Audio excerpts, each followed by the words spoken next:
back. So now that we're back into sports at the college, I've had a rental in a cart for a while and I got it this week, and that is the Canon 28-70 f2.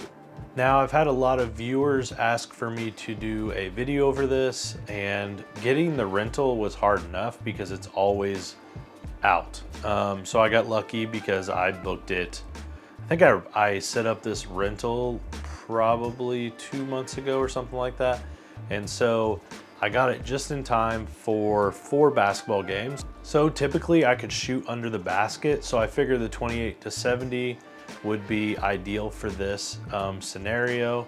Now, a few things about the lens, being that it's f2, I was able to set my ISO at 3200 and my shutter speed at 1/1000th, and then I had the f-stop at f2. So being able to keep the ISO down at 3200 was very nice. Typically I'm 4000, 6400, and my shutter speed is not usually that high. Usually I'm at 1/800. So that was really nice to be able to get that extra stop and have some brighter images that I didn't have to bring back so much in Lightroom when I was editing.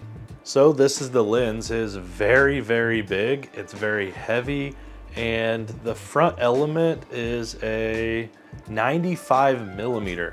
So if you had to buy a filter for this, it was probably gonna be pretty pricey. Luckily, when you rent a lens from Lens Pro to Go, it comes with a filter, so no worries there.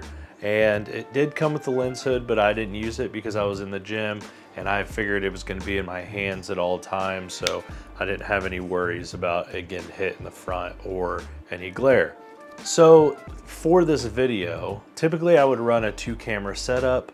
I would have one with a zoom wide like this, and then probably on the second I would have my 70-200. But for this rental, I wanted to make sure I fully focused on this and didn't find myself not using it enough.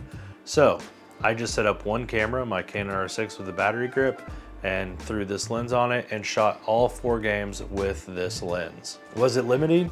Very much so.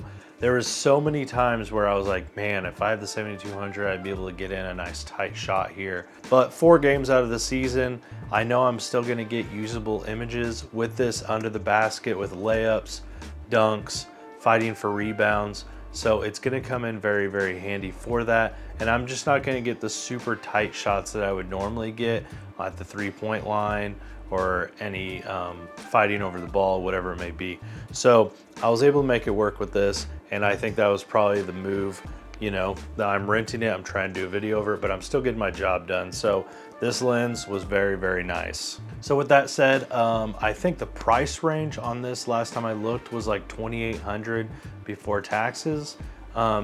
New, I don't think that was used. I'm pretty sure that was new. Here, I'll just look it up real quick while we're here. Yeah, Adorama has it for $2,700. MPB has a used one for $2,500. 3,000. KEH got it for $25. So yeah, you find it and it fluctuates, but doesn't fluctuate much. So this lens is heavy. I never really found that 28 wasn't wide enough. I was able to be directly under the basket up against the padding, and the 28 was plenty to fit the whole basketball player while they were dunking or going up for a layup or a rebound. I think the most limiting was probably at 70mm when I was trying to get some tight shots when they're at the top of the key or at the free throw line. I'm so used to having the 70-200 when I feel the urge to get a nice tight shot or get a good close-up portrait, but making it work with this, and I feel like I got some really solid images. Now, when it comes to noticing the depth of field difference between a f2.8 and the f2, you could slightly see it. I think it's because I've shot so much with 2.8 in that gymnasium that when I've got a couple good close-up shots with the f2, you could really see the difference there. But at the wider focal range, I don't think I was seeing it that much. But the difference is really in the lighting, having that extra light, being able to drop the ISO and keep the shutter speed up was very, very nice.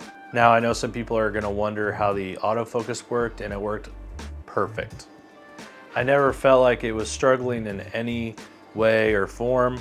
It was very sharp. For the most part, I was using spot AF, but I did jump over to facial recognition, facial tracking quite a bit just to see how well it would do, and it did great. It's just not the one that I use the most when it comes to basketball, so I usually use one spot, I think it's called. Let me see. It is, so yeah, I usually use spot AF and 1-point AF, but occasionally I did go to facial recognition. But overall, this lens was very, very nice. It feels good in the hands. The throw from 28 to 70 is not very much.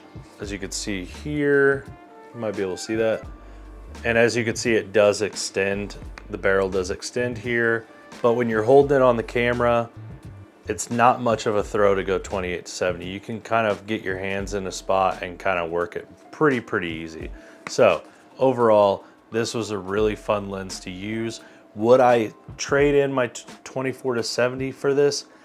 I don't know. It is so much heavier than 24 to 70.